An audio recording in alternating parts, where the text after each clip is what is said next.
Thank you all so much for being here. So David, we're going to, I really appreciate you being here so much. You have no idea what an honor it is to have you on our stage. So I'm going to start, guys, we're going to just do a Q&A, and I'll start with the first question. If you have a question, raise your hand. I'll give you the mic. And so my first question is, what was it like developing this script with till-mobley? It's like if you walk in a room and you read Rosa Parks. This is before Rosa, of course. So it's like if you would have walked in a room and you could sit down and shake Rosa Parks' hand, or Eleanor Roosevelt's hand, or someone who's going to change the way you live your life, how we live our lives. I'm able to sit into this venue, stay in the hotel I'm in, rent the car that I did today, fly on the plane that I did today, because someone had the guts and the courage to take their personal tragedy and see a bigger picture. It would be like meeting that person. This is before Martin Luther King and Malcolm X and Mandela and all of these people, and it's just this 5'1" woman, that's tall, with heels, but was about 7'1" in stature, and that's what it was like. Yeah, I can tell you exactly what it's like. I can tell you exactly what it's like right now. I mean, it's so wonderful to be here and watch this wonderful production. It's unbelievably talented people. And I know there's a show this evening, and I've got an event that I'm committed to at 7 this evening, and I was going to go to Bob's tonight, and at halftime, I swear to God, I heard Ms. Mobley whisper in my ear, is it more important to be here or at Bob's? So I'll be back here tonight.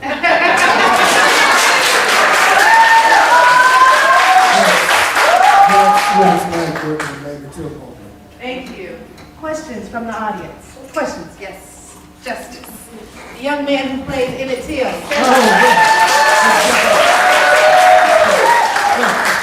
Good job, young man. Thank you.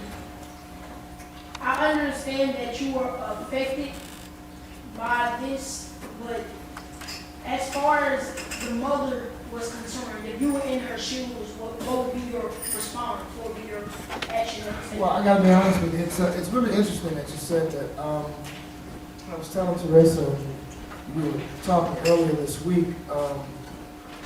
First time I met Ms. Mobley, I was a little bit younger, and I had a different impression as a lot of people would. I mean, I think that for Mrs. Mobley, or Martin Luther King, or Clinton, or Lincoln, or whoever it is, and you embrace a history that you have an affinity for, you have an idea on who these people are and what they are, and you don't, because most of those people I've just mentioned in the past, Kennedy, you never get a chance to really see the real person.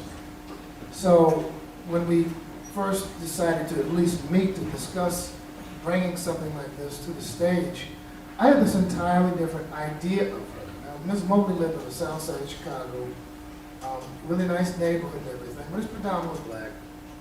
So I'm going in there with an entirely different perspective. I'm thinking I'm going to see this elderly sister in a black leather jacket with a beret on her head, and some shotguns up there, maybe sitting in a wicker chair with Huey on a poster on the back. I mean, I'm expecting that. But see, that's my expectation. Okay. So I walk in the door, and there's like a house full of white people. Now, to say that there's a house full of white people in the south side of Chicago in that neighborhood is like expecting you're going to see like a Farcon sign driving around Market Center, I mean, it's not necessarily going to be what you would expect. It's something out of the ordinary. And so when I sat down and I interviewed her, I talked about, well, what you mad, and don't you want vengeance, and don't you want revenge, and don't you want to go down there and do all that? And she patted me on my knee, as she would do from time I'd learned, and she said, "What good would that do?" She said, if I acted like that and I felt like that, I would have been dead 50 years ago. She said, was it going to bring Emmett back? Was it going to get justice for the killers? Most of whom, at that point, all of them were dead. Was it going to give me the apology that she sought from Mississippi? Was it going to do anything to stem the tide of what she felt was going to be an open season? And that's where I put the line in the play. She said she felt that if the thing and the situation with Emmett and a phalange of young people at that point had not been resolved and the tide not stemmed, it was going to be open season on our children. Because once you start killing our children, now everything is open. And she really felt it. Now, she wasn't talking about just black children. I want you to understand that. I mean, the things that she felt with John Bonet Ramsey and Janine the Caricos and Polly Klaas, and those things affected her deeply. And her thing was, once you start killing kids, what's next? And she was right. She was right. So what I realized, young man, was that I had to get over my thing. See, I'm mad. I'm mad because I'm taking it on myself. Because I wanted to protect her, as most people that would meet me would. They want to take it and just embrace her. And they just want to protect her so much that they're strangling the real image of who the heck she was. This woman was a peacemaker. She was against the death penalty. A lot of people don't even know that. She was against the death penalty because her thing was, what does it resolve? I'm not like that, but I'm not writing the David Barr story. I'm writing about Mamie till-mobley. So it was really tough. That's a very, very intriguing question. It took a while for me to get through my own personal affinity for what I thought she should be and what she should be, as opposed to what really happened. And I think that that's why the thing comes off so authentic. I wish I could step here and tell you I'm Shakespeare or Langston Hughes. This is Mamie. This is all Ms. Mobley. This is all of her honesty and her genuineness and her authenticity. As I always used to tell her, I'm just a typewriter, okay? And I used to tell her I'm just a typist, and some days I think she typed faster than I could write. Good question. We have a question right here.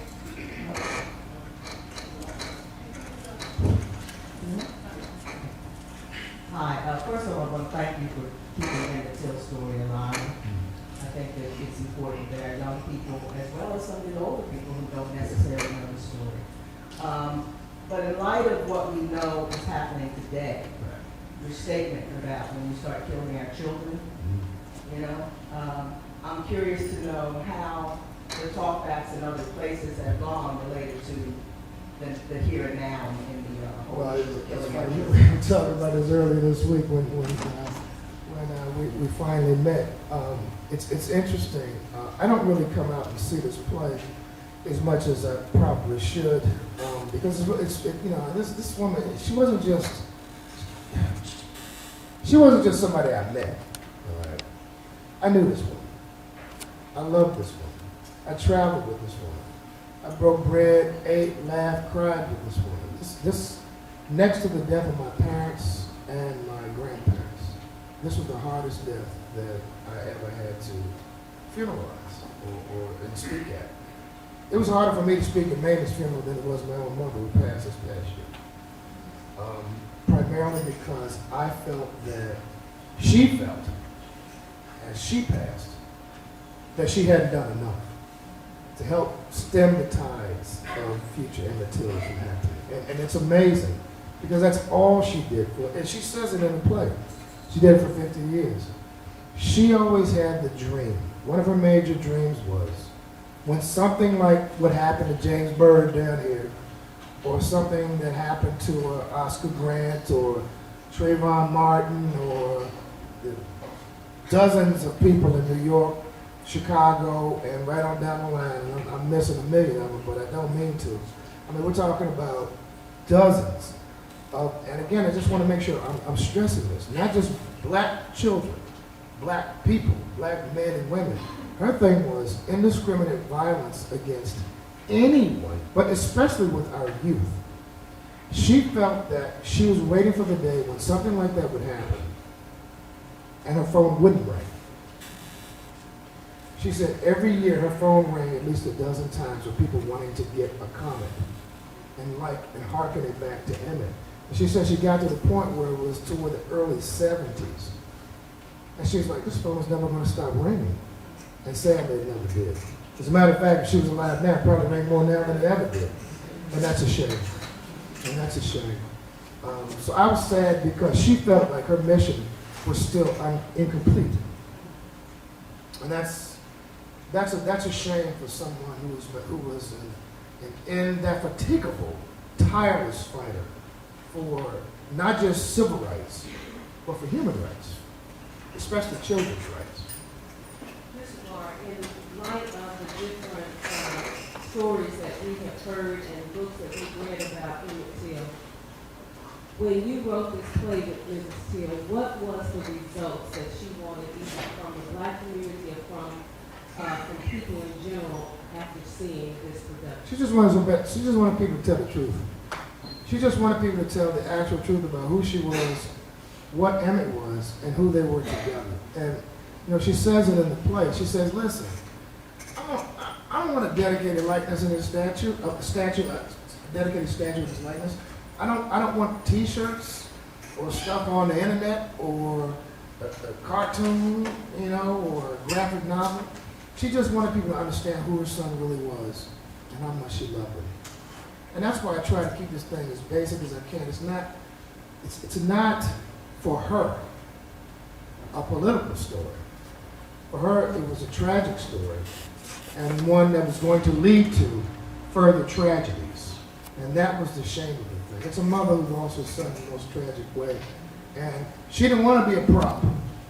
And she didn't want to be on TV shows or whatever. If you notice, over the last, from the time Emmett passed or was killed to 30 years hence, you didn't see her out there in a lot of marches and a lot of TV stuff and whatever.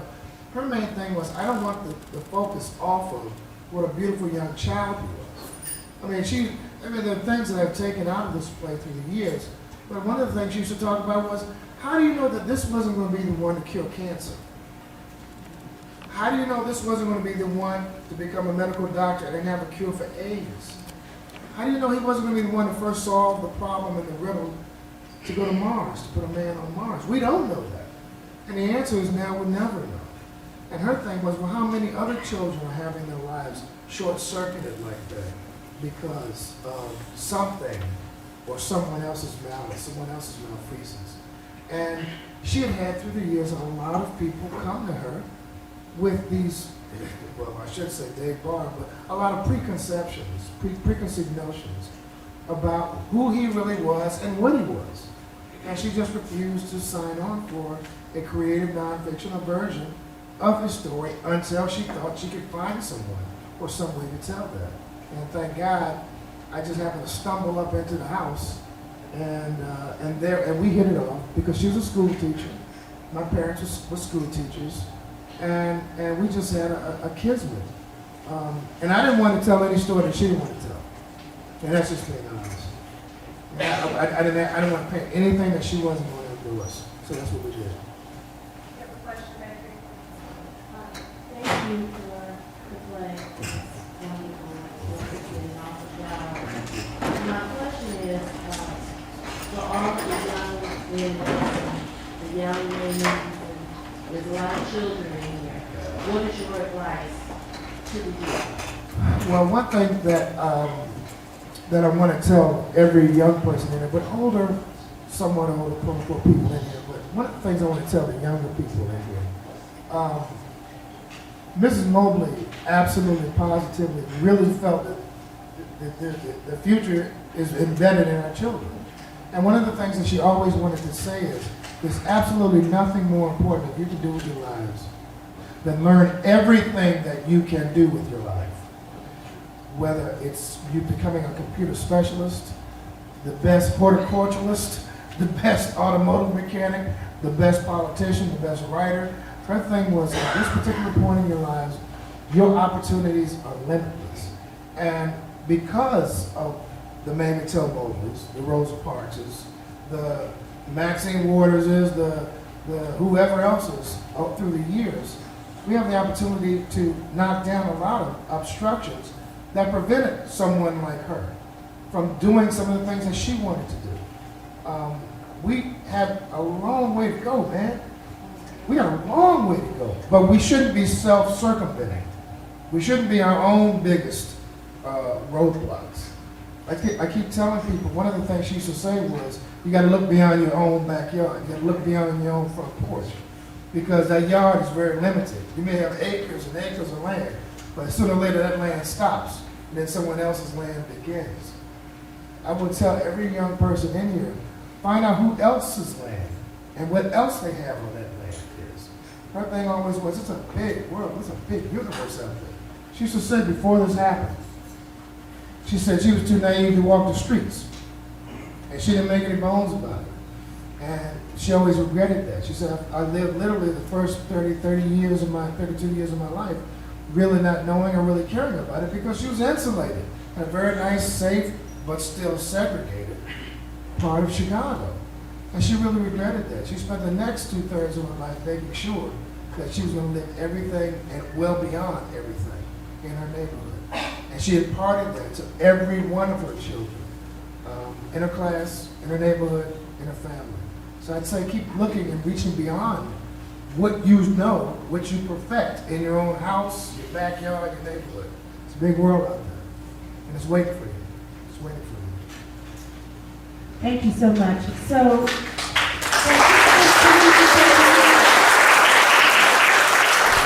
see your work unfold in front of your eyes tonight. How do you think they did? Well, it's interesting to talk to the cast and see different casts across the country over the years, and how it's morphed into something a little different than we originally intended. You know, with the deaths of the murders of Trayvon Martins and Oscar Grants, and you know, from James Byrd right on down the line. It's been interesting how the casts have truly embraced the sense of urgency and the authenticity of the moment, the genuineness of the moment, and it winds up becoming something other than a stage play. It winds up becoming something people feel is palatable in the room. They look at the characters and they look at the incidents as happening right now, as opposed to something that they could Wikipedia. I think their appreciation for Mamie's actual journey and her walk, which is true and authentic and genuine, comes off as something other than some ridiculous Lifetime movie channel thing or some kind of bio thing that you'd see in some movie of the week. It comes off as real because it is real. And every time I see a wonderful cast like this that actually gets it, that really digs it, it shows, man. It's you know, you can live vicarious through it, and I think that's what happened today, and I think that's what happens with the audiences who see this show. It's just a wonderful production. Direction's great, cast's great. You know, it's minimalist as well it should be, and I think people got a lot out of it. It's really interesting to talk to the audience. They got out of it what they should have, and a lot of that goes to the production and the direction, and especially this cast. From your time spent with Miss Till, can you tell us something that the general public doesn't know about her that you think she might want them to know? Well, a lot of people always think that Ms. Mobley was always so serious because of what happened, but Ms. Mobley loved to laugh. She had a great sense of humor, loved people, loved children, loved other people's children, not just her own, but she really embraced the fact of parents, and especially parents, but mothers and fathers, whether they're together or not, absolutely infusing laughter and joy into their relationships with their children.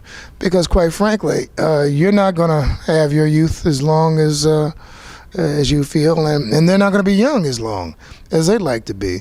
So while you actually have them per day, embrace it and enjoy it, and try to infuse as much laughter and hilarity and cohesiveness as possible. A lot of people don't think that because of what happened to her. They think that she should be embittered or thought of as some kind of Valkyrie with an avenging sword, like an avenging angel. She was far from that. She wasn't anything like that. As a matter of fact, she was quite the opposite.